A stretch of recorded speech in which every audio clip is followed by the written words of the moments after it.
Hello दोस्तों, क्या आप भी DPT3 फॉर्म लाइव फाइल करना सीखना चाहते हैं और ये सारी जो डिटेल्स हैं उसमें क्या क्या अटैचमेंट, DSC की रिक्वायरमेंट्स, ड्यू डेट, कैसे फाइल होता है, लाइव फाइल करना सीखना चाहते हैं। तो मैं आपका दोस्त CA नितिन बंसल आज मैं आपको ये सारे कुछ डिटेल्स में लाइव फाइल करके दिखाने वाला हूँ आज की वीडियो में। ठीक है, तो आप पूरा वीडियो मेरा स्टार्ट से लेके एंड तक देखें। आप मेरी स्पीड कम लग रही है, आप स्पीड मेरी 2x पे कर सकते हैं। ठीक है, बट मैं आज की वीडियो में आपको सारा डिटेल्स में बता दूंगा। इस वीडियो को देख के आप अपना परफेक्ट तरीके से आप DPT3 को फाइल कर सकते हैं। ठीक है, इस वीडियो को देखने के बाद आपका कोई डाउट नहीं रहेगा। स्टिल आपका कोई डाउट रहता है आप कमेंट करके हमसे पूछ सकते हैं, बट इसके बाद आपको मैं सारे डाउट क्लियर कर दूंगा। DPT3 फॉर्म क्या होता है, DPT3 फॉर्म की जो ड्यू डेट होती है वो क्या होती है, किनको ये फाइल करना मैंडेटरी है, कौन DPT3 फॉर्म के लिए लाइबल है। ठीक है, क्या क्या डॉक्यूमेंट्स की रिक्वायरमेंट होती है DPT3 फॉर्म्स के लिए, ऑडिटर का सर्टिफिकेट चाहिए होता है या नहीं चाहिए होता है, DSC किसके लगेंगे, चार्टर्ड अकाउंटेंट के DSC लगते हैं या सिर्फ डायरेक्टर के DSC लगते हैं, और जो इसमें जो लोन की डिटेल्स हमें देनी पड़ती है तो वो कैसे हम उसकी एजिंग करते हैं, उसकी एजिंग किस बेसिस पे होती है, और ऑडिटेड बैलेंस शीट की रिक्वायरमेंट है या नहीं है। और हमारा एक डाउट ये भी रहता है कि भाई हमारे पास हमारे कंपनी की जो बैलेंस शीट है उसमें कोई भी लोन डिपॉजिट्स वगैरह नहीं है, तो क्या हम नील का DPT3 फॉर्म फाइल करना मैंडेटरी है या नहीं है। तो इसके बारे में बातचीत करेंगे। साथ ही मैं आपको एक टेम्पलेट भी देने वाला हूँ इस फॉर्म के लिए, जो आप यूज कर सकते हैं अपना डाटा मेंटेन करने के लिए। तो चलिए शुरू करते हैं इस वीडियो को, और मैं आपको दिखाता हूँ कैसे ये फॉर्म कहाँ से आप फाइल कर सकते हैं और कहाँ से मिलेगा। ठीक है, तो ये MC की वेबसाइट है, मैं आपको यहाँ पे स्टार्टिंग से दिखाता हूँ। ठीक है, यहाँ पे मैंने लॉगिन कर लिया है V3 पोर्टल पे।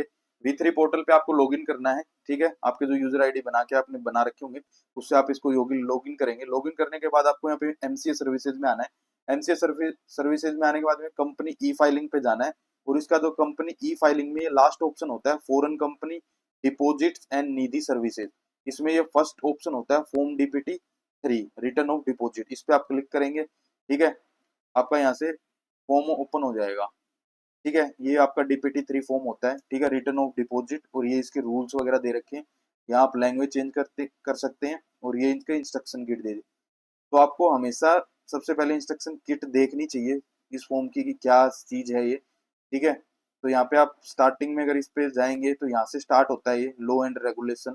ठीक है, कौन है, तो यहाँ पे रूल की लिंक दे रखे हैं, तो आप इनको क्लिक करके आप इनके रूल्स में जा सकते हैं कि भाई क्या रीजन था इस फॉर्म का। ठीक है, बाकी इसकी एक डेफिनेशन दी हुई होती है DPT3 फॉर्म क्या है। जैसे company other then government company को ये फाइल करना मैंडेटरी है, वेब फॉर्म होता है ये DPT3 इन रिस्पेक्ट ऑफ कोई भी deposit accepted by the company with the ROC। ठीक है, ऑन और before 30th day of June every year. ठीक है, इसमें आपको इन्फॉर्मेशन देनी होती है जो 31 मार्च है उससे पहले की, audited by the auditor of the company. Also a one time return, ये वाला जो चीज थी ये एक 2019 में इन्होंने फाइल करवाई थी, तो ये अब चीजें बंद हो चुकी है। अब सिर्फ इसकी वन टाइम रिटर्न जाती है, मतलब ईयरली रिटर्न जाती है। वन टाइम रिटर्न इन्होंने 5 साल की रिटर्न एक बार पहले फाइल करवाई थी 2014 से लेके 2019 की, तो वो चीजें अब लैप्स हो चुकी हैं। ठीक है, और वो चीजें जो पुराने जो केसेस पेंडिंग है उनके लिए एप्लीकेबल है, अदरवाइज ये अभी रिक्वायर नहीं है। ठीक है, अब DPT3 फॉर्म का देख लेते हैं एक बार क्या क्या क्या चीजें हैं। यहाँ पे 4 पॉइंट्स होते हैं इसके। ठीक है, तो अगर मैं डिटेल में बात करूं तो DPT3 फॉर्म आपको जो भी कंपनीज हैं, प्राइवेट लिमिटेड कंपनी, चाहे उनका वेदर टर्नओवर या शेयर कैपिटल होल्डिंग लोन वगैरह, उनसे कोई मैटर नहीं करता। सभी प्राइवेट कंपनीज, 1 पर्सन और प्राइवेट कंपनी सभी कवर हैं इसके अंदर। मैं यहाँ पे नीचे दिखा देता हूँ आपको। ये वाली जो कंपनीज होती हैं ये इसमें कवर नहीं होती। जैसे बैंकिंग कंपनी है, गवर्नमेंट कंपनी है, NBFC है, नॉन बैंकिंग फाइनेंस, और हाउसिंग फाइनेंस कंपनी। ठीक है, ये 4 तरह की जो कंपनियां होती हैं इनको DPT3 फाइल करना मैंडेटरी नहीं है। अदर देन जितनी भी है उनको सबको ये फाइल करना मैंडेटरी होती है। ठीक है, दूसरा, आपकी जो ड्यू डेट होती है ये 30 जून, 30th जून होता है एवरी ईयर। ठीक है, डॉक्यूमेंट्स क्या रिक्वायर्ड है वो जब फॉर्म फाइल कर रहे होंगे उसमें आपको मैं दिखाता हूँ कैसे हैं, ऑडिटर सर्टिफिकेट के बारे में बाकी की चीजें मैं आपको दिखाऊंगा। और दूसरा, ये वाली चीजें भी आप देख सकते हैं, ये आपके डाउट रहते हैं, loan from director, loan from related party, या अनसिक्योर्ड लोन है या कार लोन ले रखा है हमने, या एनी अदर कोई सिक्योरिटी डिपॉजिट है, रेंट का डिपॉजिट आ रखा है, क्या उसको भी हम लोन कंसिडर करें या इस फॉर्म में जाएगा, तो जाएगा तो कहाँ उसको शो करना है, ये सारी चीजें मैं आपको फॉर्म पे ले जाके दिखाता हूँ कैसे आप इनको फाइल कर सकते हैं। ठीक है, तो लॉग इन करके हम MCV3 सर्विसेज के उसमें जाके कंपनी फाइलिंग में इस फॉर्म को ओपन कर लेंगे, इंस्ट्रक्शन किट आप रीड कर लेंगे। इंस्ट्रक्शन किट में एक चीज और दिखा देता हूँ आपके, यहाँ पे सारे स्टेप्स दिए हुए होते हैं। ठीक है, स्टेप्स में यहाँ पे एक एक चीज जो कॉलम्स होते हैं उसमें फिल करने वाले उनकी डिटेल दी हुई होती है, यहाँ पे कहाँ क्या क्या चीजें फिल करनी होती है। अगर आपको कहीं इशू आता है तो आप यहाँ से भी रीड करके रिजोल्व कर सकते हैं इशू को। दूसरा, आपको क्या फीस वगैरह लगनी होती है, तो इसके बॉटम में इसकी फीस के चार्जेस वगैरह भी दे रखे हैं, क्या फीस वगैरह लगती है, लेट फीस क्या है, तो वो डिटेल भी आप देख सकते हैं। और यहाँ पे आपको टाइप, ये नॉन एसटीपी मोड होता है फॉर्म का, shall be processed in non STP mode in case purpose of filing the form is either return of deposit और कोई भी फॉर्म हो। ठीक है, और ये लिंक वगैरह दे रखी हैं, ठीक है, फॉर्म फाइल करने की, पेमेंट से रिलेटेड, और ये फॉर्मेट दे रखा है लिस्ट ऑफ डिपोजिटर्स का। तो ये सारी इंस्ट्रक्शन किट में मोस्टली चीजें कवर की हुई होती हैं अगर आप डिटेल में इनको पढ़ो तो।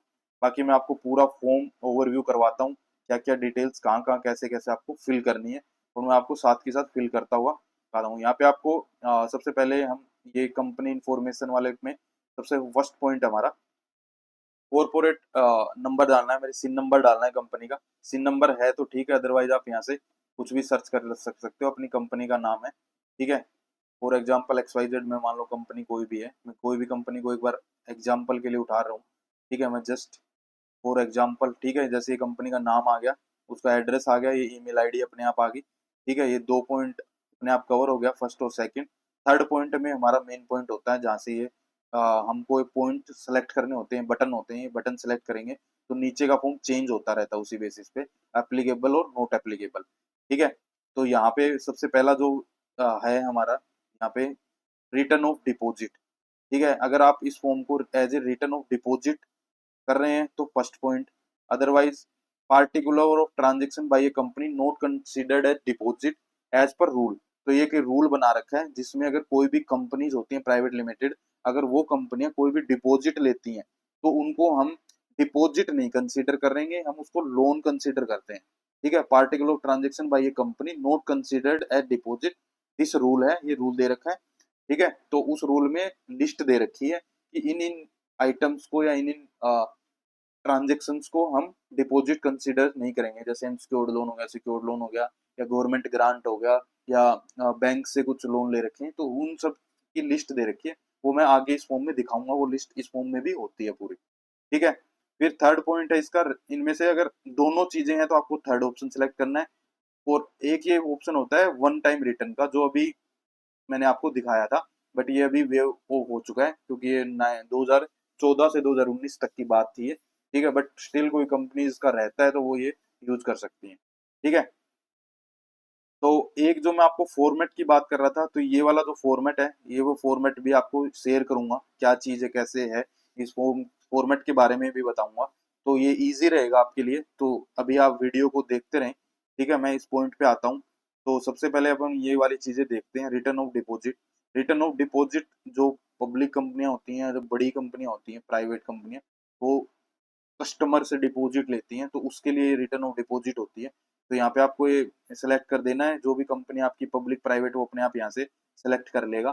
ठीक है, फिर whether the company is a government आपको यहाँ पे यस नो करना है, और यहाँ पे आपको ऑब्जेक्ट डालना है, ये अपने आप फिल नहीं आता, यहाँ से आपको एमओए में जो हमारा ऑब्जेक्ट है वो उठा के यहाँ कॉपी पेस्ट कर देना है। ठीक है, एमओए से डालना है यहाँ पे लिख दिया है जैसे फ्रॉम एमओए। ठीक है, आपको डालना है। फिर यहाँ पे whether deposit have been accepted from public, तो पब्लिक से डिपॉजिट आए हैं या कौन से डिपॉजिट हैं, अगर यहाँ पे आप यस करोगे तो यहाँ पे डेट बतानी पड़ेगी भाई आपने कब एडवर्टाइज किया था पब्लिक से लेने के लिए, वो यहाँ पे डिटेल आपको देनी पड़ेगी।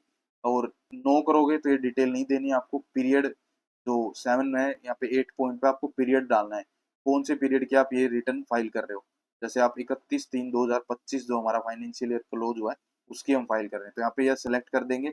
और यहाँ पे आपको net worth as per the latest audited balance sheet preceding the date of the return, जब आप ये रिटर्न फाइल कर रहे हो इससे पहले की जो भी आपकी ऑडिटेड बैलेंस शीट है उसके फिगर्स यहाँ पे आएंगे। ठीक है, तो 31/3/25 की भर रहे हो, इससे पहले वाली की अगर आपकी ऑडिटेड है तो उसकी डिटेल यहाँ पे आएगी।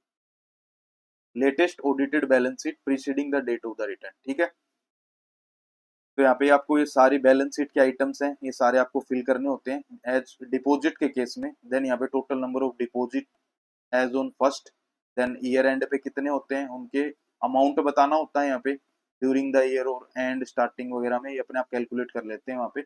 और यहाँ पे amount that is matured but not claim, ये सारी डिटेल। फिर कोई लिक्विड डिपॉजिट है तो लिक्विड डिपॉजिट की डिटेल यहाँ पे आ जाती है। और चार्ज वगैरह कुछ होता है तो ये चार्ज के लिए। ठीक है, नीचे से सेव का बटन होता है। ठीक है, तो ये तो होता है डिपॉजिट्स के केस में। अब बात कर लेते हैं बी, जो मोस्टली लोग यूज करते हैं, जो छोटी कंपनियां होती हैं, ठीक है, जिनके में डिपॉजिट्स नहीं होते, जिसमें लोन होता है, जो बेसिकली अगर हम लैंग्वेज में बोले तो लोन जो होते हैं, तो उसकी फाइलिंग कैसे करनी है आपको, उनको कैसे रिपोर्ट करना है, जो ट्रांजेक्शन मैंने दिखाई थी आपको, तो उसके लिए आपको मैं बता रहा हूँ ये चीजें। ठीक है, तो यहाँ पे आपको सेकंड पॉइंट करेंगे, या आप सी पॉइंट भी हो सकता है, अभी रिटर्न ऑफ डिपॉजिट्स भी है आपके पास और लोन भी है, तो सी पॉइंट आएगा। अदरवाइज आपको ये सेकंड पॉइंट आएगा, ये 3 का बी बोल लो इसको, ABCD, तो बी आ जाएगा, ये मोस्टली में यूज होता है। ठीक है, फिर ये अपने आप वेदर पब्लिक और ये प्राइवेट अपने आप आ जाएगा। फिर गवर्नमेंट कंपनी ऑब्जेक्ट डालना है आपको, ये डिपॉजिट यस नो। ठीक है, यहाँ पे डेट आ जाएगी। अब देखो ये वाली चीज अपने आप हाइड हो गई, मतलब आप जो बी पॉइंट में, जब छोटी कंपनियां हैं, जो प्राइवेट लिमिटेड कंपनियां हैं, जिनके केस में डिपॉजिट्स नहीं है, ओनली लोन्स हैं, तो उनके केस में नेटवर्थ वाला पॉइंट अपने आप हाइड हो जाएगा, यहाँ पे कुछ भी नहीं डालना। ठीक है, नीचे की ये डिटेल अपने आप हाइड हो जाएंगी, यहाँ पे कुछ भी नहीं फिल करना आपको। ठीक है, चार्ज वाला केस भी कुछ भी नहीं करना, इसको आप सेव करेंगे डायरेक्ट। ठीक है, ये डाटा सेव्ड दिखाएगा। ठीक है, इसके बाद नेक्स्ट कॉलम पे जाएंगे, ये देखो, अब ये है सबसे इंपॉर्टेंट पॉइंट, जो particulars of receipt of money और loan by a company but not considered as deposit at the end of financial year in term of this clause. और ये रूल दे रखा है। ठीक है, आप इस रूल को गूगल करके आप निकाल सकते हैं, या इंस्ट्रक्शन किट में लिंक दे रखा है, वहां से आप इसको जाके रीड कर सकते हैं। मैं आपको यहाँ पे इसे फॉर्म में दिखा देता हूँ क्या क्या है। ये वही सेम एंट्रियां हैं जो आपको रूल्स में दे रखी हैं, आप नीचे तक यहाँ पे देख सकते हैं। यहाँ लेफ्ट हैंड साइड में ये सारी चीजें दिखा रखी इन्होंने, वो कौन सी ट्रांजेक्शन क्या है। तो वो जो अगर आपके उसमें अगर आप फॉल हो रहे हो, तो आपको उसी कॉलम के सामने वाले कॉलम्स फिल करने हैं, वही रो फिल करनी है आपको। ठीक है, ये नीचे क्रेडिट रेटिंग वगैरह होती है, ये सारी मैं अब आपको बता देता हूँ कैसे आप इसको जो मैंने फॉर्मेट बनाया हुआ है उससे आप इसको लिंक करेंगे।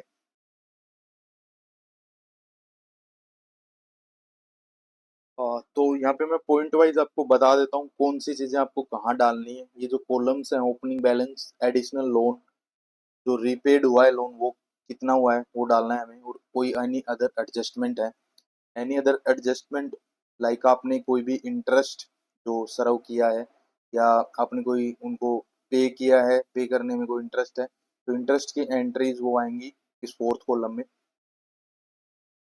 और यहाँ पे डिटेल्स ऑफ लोन का एक क्लोजिंग बैलेंस अपने आप अपडेट हो जाएगा। ठीक है, फिर यहाँ पे आपको एजिंग बतानी है, लोन की एजिंग्स आपको ईयर्स में, कि 1 साल का लोन, 1 से 3 साल, और 3 साल से जो ज्यादा का लोन है, above 3 year, 1 year, 1 to 2 year, और अबाउ 3 ईयर। ठीक है, तो इसी को मैंने ध्यान में रखते हुए मैंने ये फॉर्मेट बनाया है। ठीक है, यहाँ पे डिटेल्स ऑफ लोन है, और यहाँ पे मैंने ओपनिंग बैलेंस डाल दिया है। ठीक है, यहाँ पे 1/4/2024 को जो बैलेंस था, और यहाँ पे आपका क्लोजिंग बैलेंस आ जाएगा। ठीक है, 31/3/2025 को जो बैलेंस है वो आपका यहाँ आ जाएगा। ठीक है, जैसे ये फॉर्मेट का पर्पस क्या है, हमारी जो कंपनीज की जो ऑडिट होती हैं वो फाइनलाइज होती हैं अगस्त सितंबर में जाके, क्योंकि हमारी जो एजीएम की ड्यू डेट होती है वो 30 सितंबर होती है, तो उससे पहले पहले हमारे अकाउंट्स फाइनलाइज होते हैं। ठीक है, बिफोर एजीएम हमारे अकाउंट फाइनलाइज हो जाने चाहिए, तो वो एजीएम में प्रेजेंट किए जाते हैं। तो जितनी प्राइवेट लिमिटेड कंपनियां हैं वो अगस्त सितंबर तक अपने फाइनल करती हैं, और मोस्टली जून तक भी हो जाती हैं। तो इन्होंने दोनों इसी को करके इसको 30 जून की डेट दे रखी है।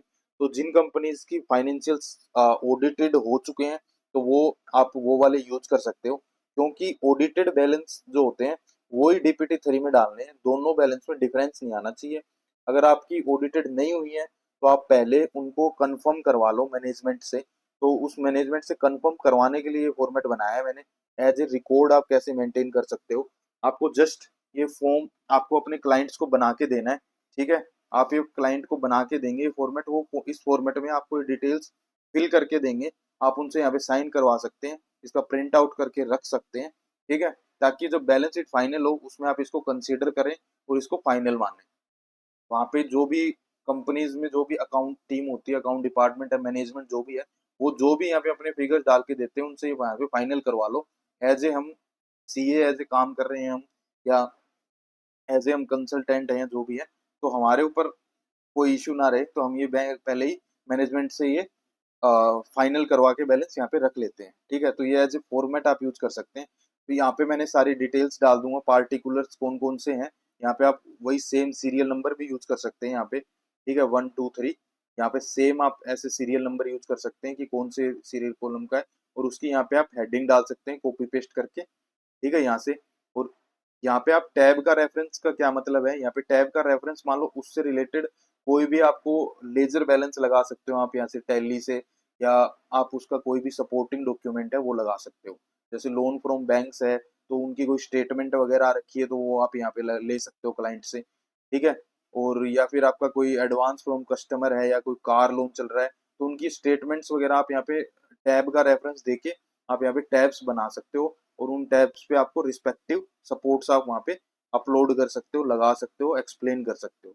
ठीक है, अब फॉर एग्जांपल यहाँ पे भी मैंने फॉर्मूला लगाया हुआ है, इसमें भी तो आप फॉर्मूला देख सकते हो। और यहाँ पे ये एजिंग है, अब एजिंग वगैरह कैसे करनी है वो एक एग्जांपल से बता देता हूँ।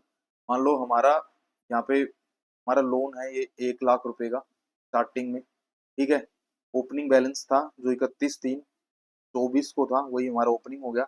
हमने 50,000 रुपये का लोन और लिया है। ठीक है, loan from bank other than SBI, ये मैं बताऊंगा ये चीजें एसबीआई और इसका क्या है लॉजिक, अदर देन एसबीआई और लोन फ्रॉम एसबीआई। ठीक है, मैं एक बार ये आपको ये चार ये वाले कॉलम समझाने की कोशिश कर रहा हूँ।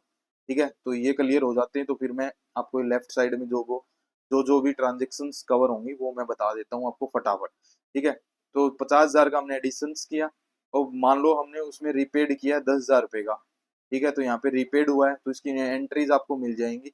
आप यहाँ से टैब से आप रेफरेंस सपोर्ट्स वगैरह लगा के, और उसमें हमारा इंटरेस्ट था 5,000 रुपये का, या आप मान लो 12,000 का, हमारा कुछ भी मान लो, तो ये अपने आप एडजस्ट होके हमारा क्लोजिंग बैलेंस आ जाएगा। ठीक है, सेम अब आपको इसकी एजिंग कैसे करनी है। एजिंग आपको ये करनी है, आपको जो अमाउंट हमारा जो क्लोजिंग बैलेंस है, इसमें जो बैलेंस है ये 1,52,000 जो हमारा बैलेंस आ रहा है, इस बैलेंस में लोन की हमें एजिंग करनी है कि 1 साल का लोन कौन सा है, और 1 साल से 3 साल के बीच वाला लोन का लोन अमाउंट कितना है, और लोन आउट 3 साल से ज्यादा कितना है। अब सपोज करते हैं ये जो 1 लाख वाला लोन है, ये हमारा है 1 लाख वाले लोन में से हमारा 50,000 लोन है, वो था हमारा 2 3 साल पुराना लोन। ठीक है, वो कंटिन्यू ओपनिंग चल के नो एडिशन और रिपेड करके चल रहा था, तो 50,000 तो वो है। ठीक है, तो मैं 50,000 तो डाल दूंगा यहाँ पे। ठीक है, और ये वाला जो लोन आउटस्टैंडिंग है मान लो इसके अंदर से 50,000 वो है जो 1 से 3 साल वाला है। ठीक है, वो यहाँ डाल दूंगा। और जो मेरा बाकी जो बैलेंस बच गया वो है लेटेस्ट लेटेस्ट मान लो एडिशन जो हुआ है इस ईयर में। ठीक है, तो वो यहाँ यहाँ मैं वो डाल दूंगा। ठीक है, तो ये ऐसे इसके बैलेंस डलेंगे। ठीक है, और ये इनका टोटल मैच हो जाएगा, तो यहाँ पे आप पूरा मतलब एग्जैक्ट डालें जो भी आपका, क्योंकि इंटरेस्ट भी है वो भी करंट ईयर का ही है, तो वो आपको इस तरह से इसको यूज करके आपको यहाँ पे डालना है। ठीक है, अब जैसे मान लो सपोज अगर यहाँ पे मैं इनका दिखाऊं तो इन्होंने कैसे बना रखा है, ये सेम एग्जाम्पल मैं यहाँ डाल के देखता हूँ। ठीक है, 1 लाख रुपए, देन हमारा 50,000 का एडिशन हुआ है। ठीक है, उसमें से हमारे 10,000 रिपेड हुए हैं, और 12,000 का हमने इंटरेस्ट लगा दिया, तो यहाँ पे 1,52 हो गए। अब 1,52 में से मान लो मैंने यहाँ पे डाल दिए 50,000। ठीक है, एक बार के लिए मैं डाल के दिखा रहा हूँ, ये देखो, ageing of closing balance is not correctly mention, please enter the correct value, ये एरर दिखाएगा। ये एरर जब तक हम इसका पूरा ऐसे पूरा बैलेंस नहीं डाल देंगे, जैसे बैलेंस इसका जैसे अभी ये 52,000 बैलेंस बनता है। ठीक है, ये डालते ही देखो इसका ये टोटल अपने आप ये देखो ये मैच हो गया ना, तो यहाँ पे वो एरर चला गया। तो अब आपको वो देखना है कि जो इंटरेस्ट पार्ट है वो भी कौन से ईयर से बिलोंग करता है। ठीक है, तो आपको ऐसे करके ये करना है। अब जैसे मेरे केस में ये 12,000 का है, तो करंट ईयर का ही होगा, कोई भी एडजस्टमेंट है तो। ठीक है, मोस्टली इंटरेस्ट है जो इसी में ही आएगा, करंट ईयर का इंटरेस्ट। ठीक है, तो ये आपको ये ऐसे अपने आप बैलेंस मैच हो जाएगा और एरर वगैरह नहीं शो करेगा। ठीक है, अब चलते हैं इसके ये जो क्या क्या ट्रांजेक्शन्स कवर होती हैं इसमें। तो सबसे पहले any amount received from central government से कोई भी अमाउंट रिसीव हुआ है, स्टेट गवर्नमेंट से कोई भी अमाउंट रिसीव हुआ है, या एनी लोकल अथॉरिटी से। फिर any amount receive from statutory authority, कोई भी अथॉरिटी जो होती है।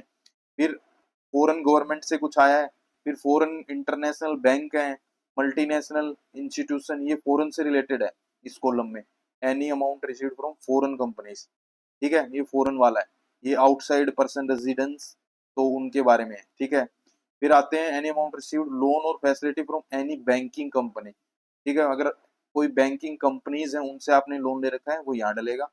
From the State Bank of India और any of the its subsidiary, तो स्टेट बैंक जो है गवर्नमेंट का बैंक है, उससे आपने कुछ भी ले रखा है एसबीआई से, तो वो उनको सेपरेट कॉलम में डालना है। और उसकी सब्सिडरी से, और अदर देन एसबीआई ले रखा है, वो आपको दूसरे कॉलम में डालना है। ठीक है, for a banking institution notified by the central government under section 51 of the regulation. ठीक है, एक corresponding new bank as defined in, तो ये सेक्शन दे रखे हैं जहाँ पे लोन की जो मान लो ट्रांजेक्शन आपकी इनसे रिलेट हो रही है, तो उसी कॉलम में डाल लेंगे।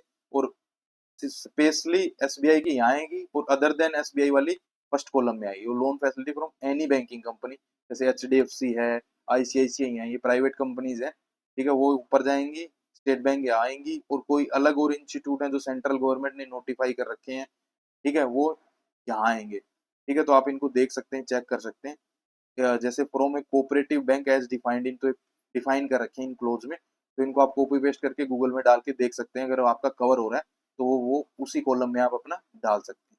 ठीक है, वो बाकी मैंने बता ही दिए। एज ए लोन और फाइनेंशियल असिस्टेंस फ्रॉम, ये पब्लिक फाइनेंशियल इंस्टीट्यूशन है जो सेंट्रल गवर्नमेंट ने, कोई रीजनल फाइनेंशियल इंस्टीट्यूशन है, इंश्योरेंस कंपनीज हैं। ये एक आता है scheduled bank as defined in the Reserve Bank of, तो ये वो वाले बैंक है जो अदर देन एसबीआई के जो प्राइवेट गवर्नमेंट बैंक है, जैसे इलाहाबाद हो गया, पीएनबी हो गया, तो ये बैंक शेड्यूल्ड बैंक है, तो वो यहाँ आ जाएंगे। ठीक है, any amount received against issue of commercial paper है, any amount received by the company from any other company. कुछ ऐसे भी अमाउंट होते हैं जो हम दूसरी कंपनी से एज ए लोन ले रखा होता है। Any amount received by the company from any other company, जो अदर प्राइवेट लिमिटेड कंपनी है। फिर आता है any amount received and help pursuant to an offer made in accordance with the provision of the act.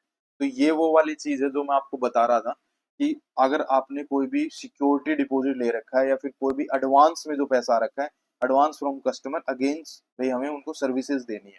ठीक है, ये देखो यहाँ पे जैसे ये वाला जो है ये सिक्योरिटी के रिलेटेड है, यहाँ पे देख रहे हो सिक्योरिटी के लिए कोई भी एडवांस आ रखा है, तो वही पैसा यहाँ आएगा। सेम आगे भी any amount received from a person at the time of receipt was a director of a company of the relative of the director of a private company, मान लो किसी रिलेटेड पार्टी वाली चीजें वो यहाँ आ रही है।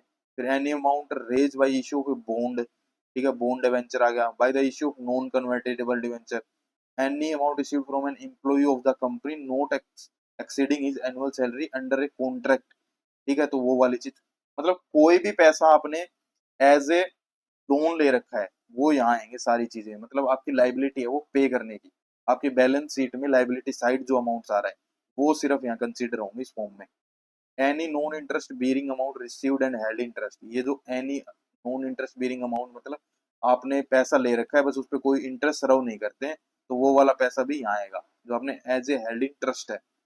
ठीक है, दूसरा ये देखो, for the purpose of the business of the company, ये लोन ले रखा है अपने जो अपने पर्पज ऑफ द बिजनेस, जैसे एडवांस ऑफ सप्लाई ऑफ, जो कस्टमर से जो एडवांस है वो वाली चीज यहाँ आएंगी। ठीक है, यहाँ जो ऊपर जो एडवांस वाली चीज थी वो थी सिक्योरिटी से रिलेटेड, कोई भी शेयर उनको अलॉट होने हैं, या फिर जो हमारी शेयर मनी आती है उसके लिए रिगार्डिंग थी। यहाँ पे जो ऑप्शन यूज हो रहा है बिजनेस वाले में, इसमें होंगे जो हमारा बिजनेस से रिलेटेड, मान लो सर्विसेज देनी है, गुड सप्लाई करनी है, गुड डिलीवर करनी है, उसके अगेंस्ट में पैसा आ रखा है, एडवांस पैसा आ रखा है हमारे जो भी डेटर्स वगैरह उनसे। ठीक है, as an advance of supply of goods और service, provision of service, the manner whatsoever provided, this advance is appropriated against supply of goods, और ये जो विद इन 65 डेज, यहाँ पे 365, मतलब 1 साल के अंदर अंदर आपको उनकी सर्विसेज देनी है या आपको गुड्स डिलीवर करती है, वो पैसा एज एडवांस माना जाएगा।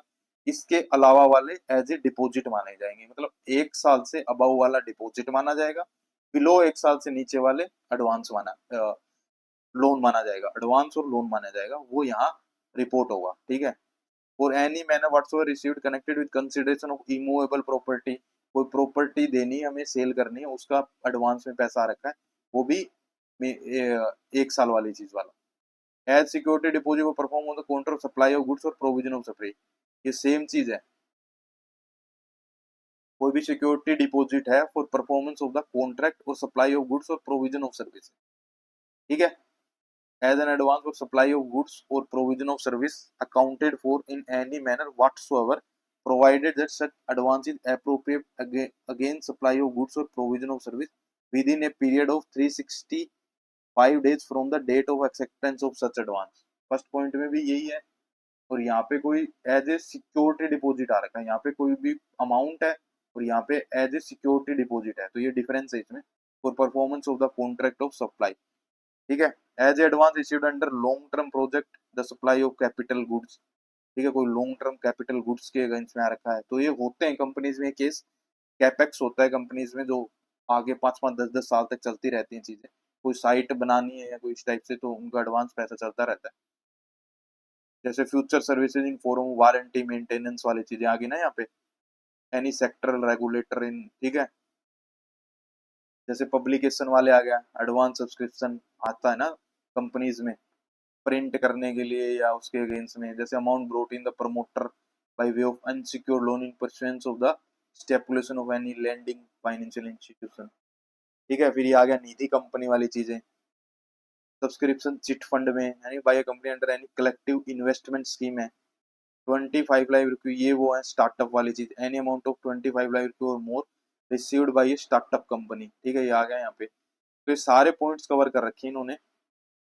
अब ये एक चीज आता है, ये point, any amount received bye a company from alternate investment fund, ये फंड होते हैं जो गवर्नमेंट के फंड होते हैं, ये नाम दे दिए उन्होंने, domestic venture fund, infrastructure investment trust, real estate का भी है ये। ठीक है, ये म्यूचुअल फंड, तो इनसे अगर कोई ले रखा है तो वो यहाँ आ जाएगा।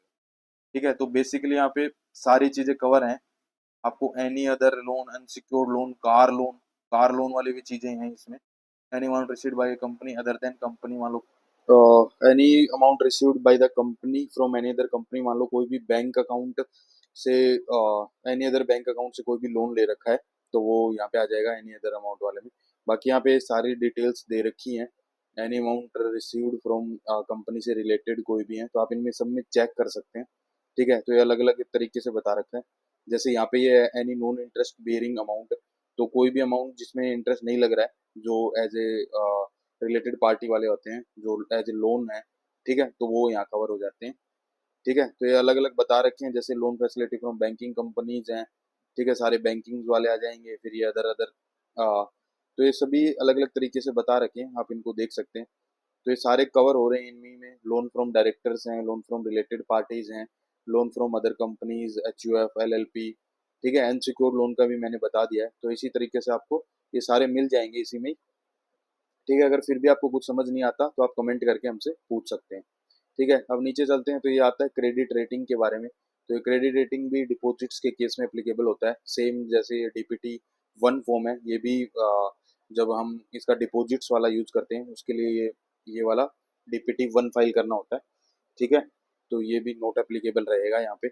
इसके बाद आपको कुछ भी नहीं करना है, इसको सेव कर देना है डाटा को, तो ये डाटा सेव हो जाएगा। ठीक है, सेव करने के बाद इसको नेक्स्ट करेंगे, तो अभी आपको इस सेव दिखा देगा, ये ऐसे data has been saved successfully का मैसेज आएगा। उसके बाद आपको ये सेव करके इसको नेक्स्ट कर देना है। नेक्स्ट करने के बाद अभी आते हैं अपन अटैचमेंट के ऑप्शंस पे। अटैचमेंट से कौन कौन सी देनी होती है इसमें, तो कॉपी ऑफ ट्रस्ट डीड, ये भी डिपॉजिट्स के केस में ही अप्लीकेबल होता है। ठीक है, डिपॉजिट्स के केस में, अदरवाइज यहाँ पे आप देख रहे हो नोट एप्लीकेबल आ रहा है ये, ठीक है, तो यहाँ पे कुछ भी नहीं करना। ये लिस्ट ऑफ डिपॉजिटर्स भी आप इंस्ट्रक्शन वाले फॉर्म से देख सकते हैं, नीचे फॉर्मेट दे रखा था। अदर कोई भी आपकी अटैचमेंट्स हैं जो आप रिलेटेड समझते हैं इससे, लोन्स वगैरह की कोई भी आप डिटेल्स या एनी अदर कोई क्लैरिफिकेशन या कुछ भी आप देना चाहें तो अदर्स में लगा सकते हैं। ठीक है, उसके बाद चलते हैं डिक्लेरेशन में। डिक्लेरेशन वाले में क्या होता है कि जब क्या नाम है, इसमें कोई भी पार्टिकुलर्स ऑफ डिपॉजिट्स हैं, ठीक है, तो ये भी स्टेचुटरी ऑडिटर्स का सर्टिफिकेट लगता है जब पार्टिकुलर ऑफ डिपॉजिट्स का केस होता है। ठीक है, जो भी कंपनीज की ऑडिट कर रहा है स्टेचुटरी ऑडिटर, वो कंफर्म करता है या सर्टिफिकेट देता है। ठीक है, वो सर्टिफिकेट हम अटैच भी करते हैं। ठीक है, तो उसके साइन, नेम, डेजिग्नेशन वगैरह, मेंबरशिप नंबर, तो उसका साइन की रिक्वायरमेंट होती है। अदरवाइज जो अदर देन डिपॉजिट्स हैं जो हम ऑप्शन यूज कर रहे हैं, ठीक है, सेकंड वाले ऑप्शन, उसमें कोई भी स्टेचुटरी ऑडिटर की रिक्वायरमेंट नहीं होती है। इसमें सिर्फ आपको बोर्ड के द्वारा जो ऑथराइज डायरेक्टर है उसके साइन लगते हैं। ठीक है, तो नीचे आप देख सकते हैं ये I am authorise by the board of director. तो यहाँ पे उसके बोर्ड ऑफ डायरेक्टर हो या इसमें कंपनी सेक्रेटरी वगैरह या डायरेक्टर, ये सारे आ सकते हैं। ठीक है, तो बाकी इसमें कोई रिक्वायरमेंट नहीं होती। इसके बाद बस रिव्यू करना होता है, सबमिट करना होता है। ठीक है, इसको सेव करेंगे तो देखो यहाँ पे ये डायरेक्टर, मैनेजर, कंपनी सेक्रेटरी, जो कंपनी के सेक्रेटरी जो अलॉटेड अपॉइंटेड सेक्रेटरी हैं, सीईओ, सीएफओ, तो इनमें से कोई भी साइन कर सकता है। तो as a chartered accountant professional की आपको जरूरत नहीं पड़ती, अदर देन डिपॉजिट्स वाले केस में जो आप सेकंड ऑप्शन होता है उसमें। तो विदाउट द चार्टेड अकाउंटेंट आप फाइल कर सकते हैं इसको। ठीक है, on the behalf of director. ठीक है, इसमें ओनली डायरेक्टर की डीएससी लगा के भी आप इसको फाइल कर सकते हैं। ठीक है, तो इसके बाद ये थर्ड लास्ट ऑप्शन जो होता है रिव्यू एंड सबमिट का होता है। उसके रिव्यू एंड सबमिट करने के बाद आपको ये फॉर्म के डीएससी लगाने होते हैं। डीएससी लगाने के बाद आप इसको अपलोड कर सकते हैं।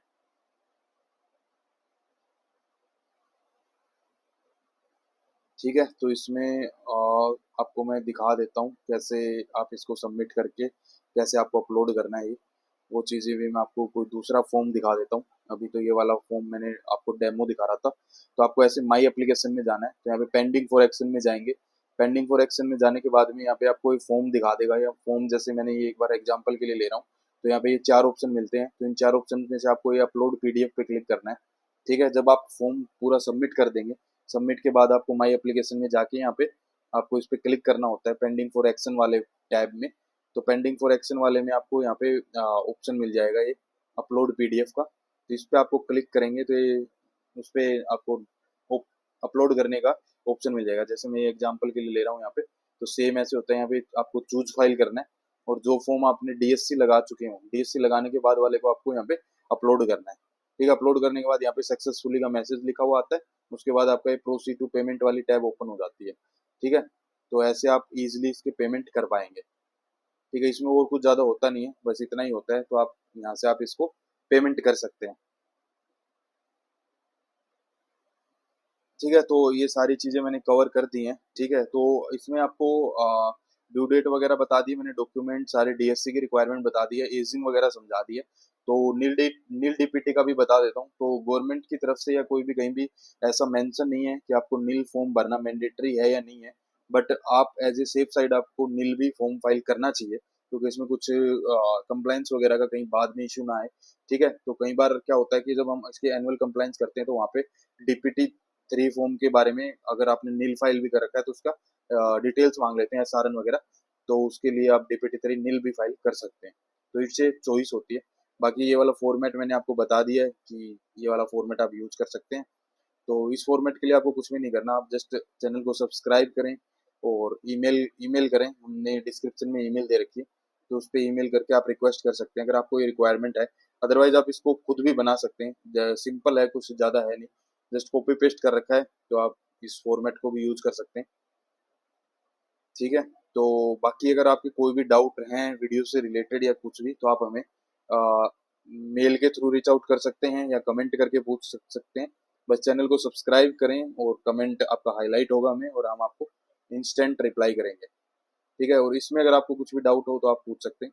बाकी मैंने ये पूरा आपको समझा दिया, आप देख सकते हैं वीडियो को पॉज करके। ठीक है, तो चैनल पे बने रहने के लिए धन्यवाद। अगर आपका कोई भी इशू आता है तो आप कमेंट करें। बहुत बहुत धन्यवाद।